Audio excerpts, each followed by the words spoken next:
the top stories, Prime Minister Harris encourages private sector to review employees' condition of work.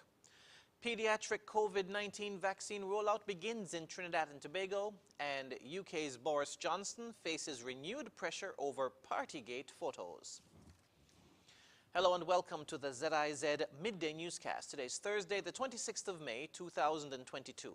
I'm Jason Davis. Nationally, Prime Minister Dr. the Honorable Timothy Harris has urged business owners to conduct a review of the conditions of work for employees and, where practical, to follow the government's example by increasing salaries and wages for workers. Dr. Harris's statement was made on Tuesday on the eve of a 10% pay hike for government pensioners. The government acted as an employer and provided its employees with a generous, historic, large 10% increase to satisfy a number of initiatives or to satisfy a number of needs. One,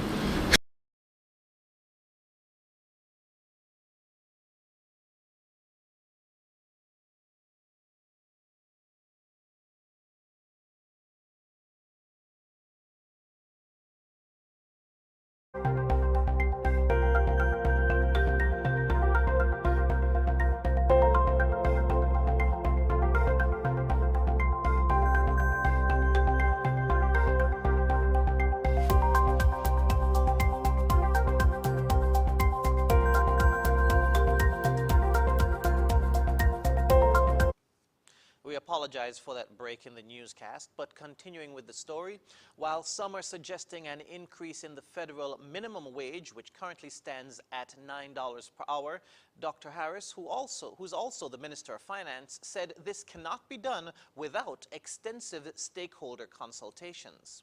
The sector has its own scales, its own rate of payment. What is clear is the law defines the minimum level of wage that a person can earn for contributing a certain number of hours, and the private sector cannot go in breach of the law without there being a sanction. But the private sector pay scale and the government's pay scale are different. I believe that everyone really could do well with an increase at this particular moment in time, but I do not have the authority to impose it upon private sector entities, nor do I have access to their books to determine whether they could carry that additional wage bill. And they will have to make that assessment, and I hope very shortly that they will do so. He said any review of the minimum wages has to be discussed by the National Tripartite Committee. The committee comprises representatives from the public sector, private sector, and workers' union. The committee's structure and operations are largely guided by best practices outlined by the International Labour Organization.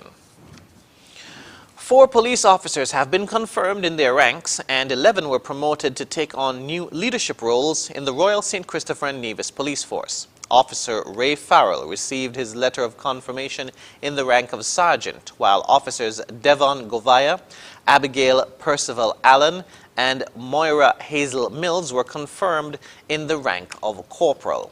Promoted to the rank of sergeant were officers Antonio Brown, Leon Michael, Cleon Michael, Andrea Batiste, Kamara Phillip, Sean Huggins, and Ryan Haywood. Promoted to the rank of corporal were Wycliffe Morris, Keisha Mills, Calvin Green, and Javia Green.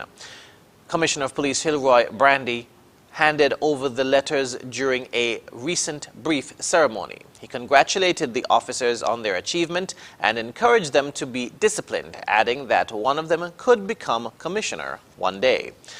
Also present was Assistant Commissioner of Police Andre Mitchell, who joined in congratulating the men and women. He informed them that in order to be successful as supervisors, it was important to know the signs of management in a changing world.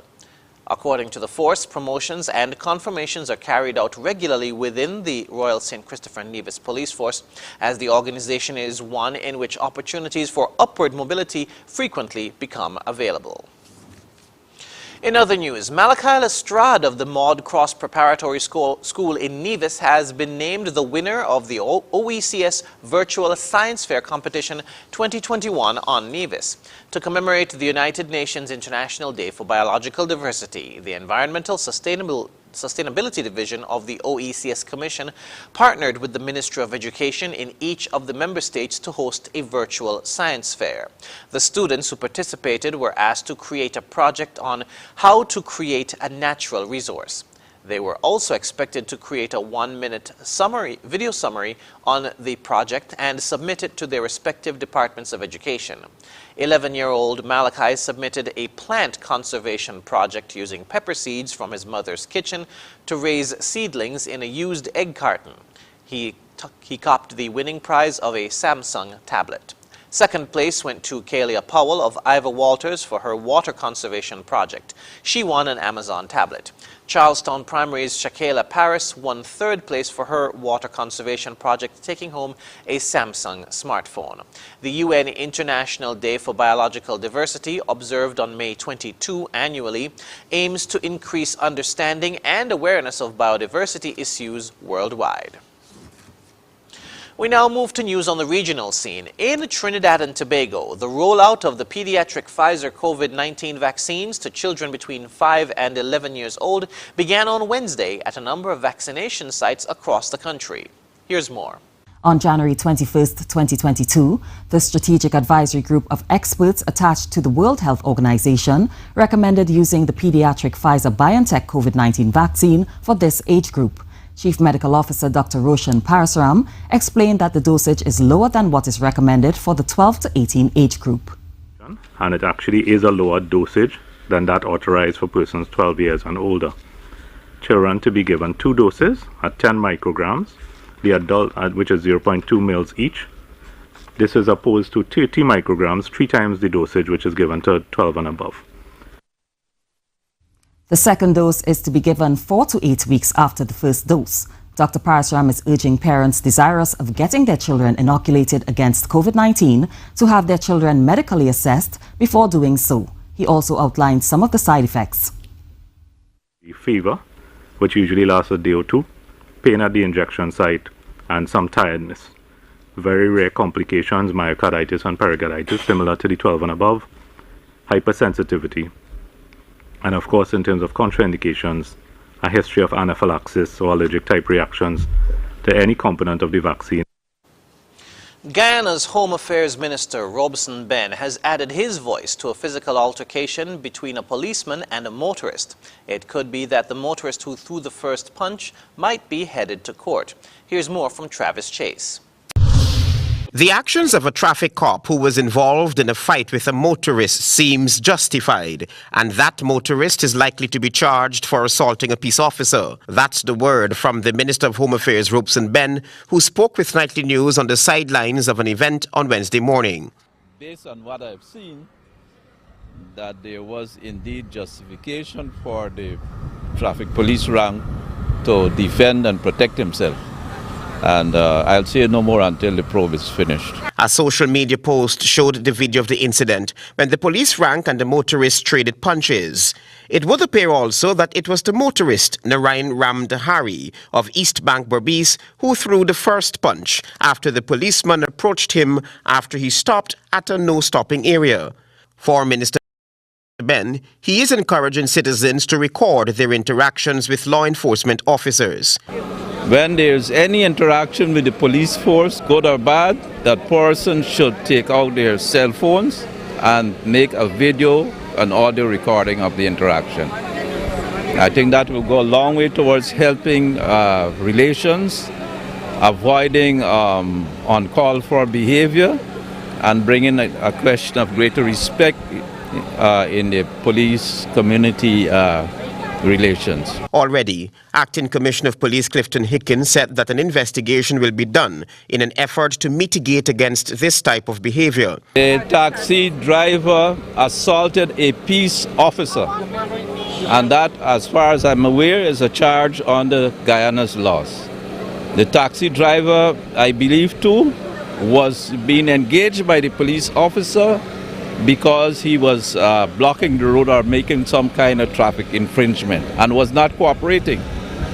So that appeared to be basically the issue. Mr. Hicken wants the public to know that the Guyana Police Force is working on postures and strict adherence to SOPs aimed at ensuring that ranks are professional in the discharge of their duties, even in the face of harassment and intimidation from non-cooperating citizens. Travis Chase, HGP Nightly News. Internationally, UK Prime Minister Boris Johnson is facing renewed accusations of lying after photos emerged of him drinking at a Downing Street party during a coronavirus pandemic lockdown in 2020. The revelations come as Sue Gray, a senior civil servant, was expected to publish her long-awaited full report into a series of rule-breaking parties dubbed by the media as Partygate, despite claims that Johnson was trying to have it dropped. Al Jazeera's Jonah Hull reports from London. Not for the first time, Boris Johnson apologised to MPs for parties during lockdown in Downing Street and government buildings. And I also want to say, Mr. Speaker, above all, that I take full responsibility for everything that took place on my watch. We are humbled by the experience, and we have learned our lesson. Details of 16 gatherings emerged in the long-awaited report into Partygate, so-called, by senior civil servant Sue Gray.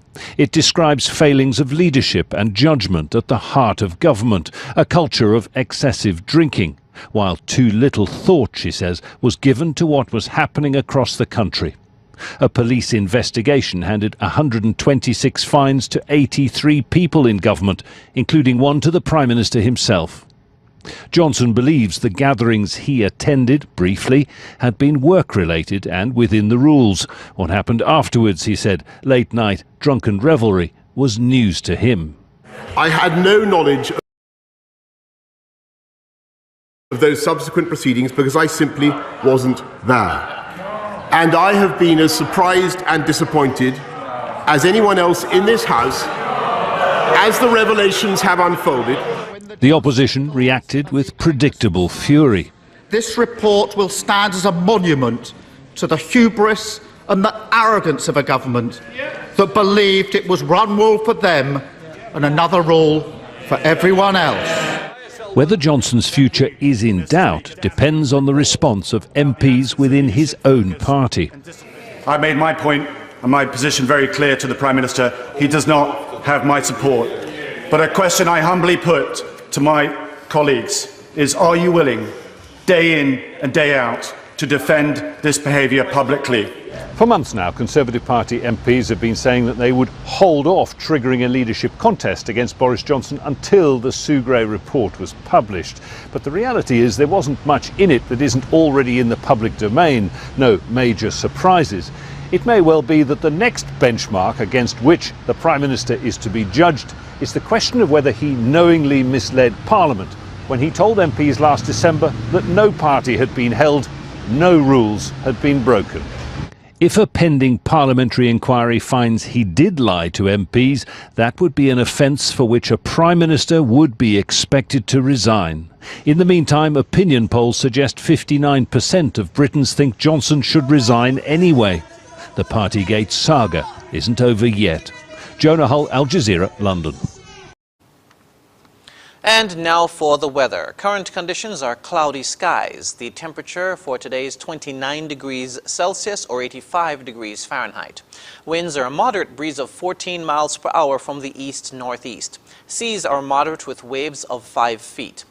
The weather forecast in St. Kitts and Nevis today will be partly cloudy to cloudy with a 40% or moderate chance of brief light showers, and these chances gradually reducing thereafter. Tonight will be fair to partly cloudy in general with a 20% or slight chance of a brief light shower. Sunset today will be at 6:40 p.m., sunrise tomorrow at 5:36 a.m. And that brings us to the end of the ZIZ Midday newscast. Join us this evening for these stories and more in detail. Thank you for tuning in. I'm Jason Davis.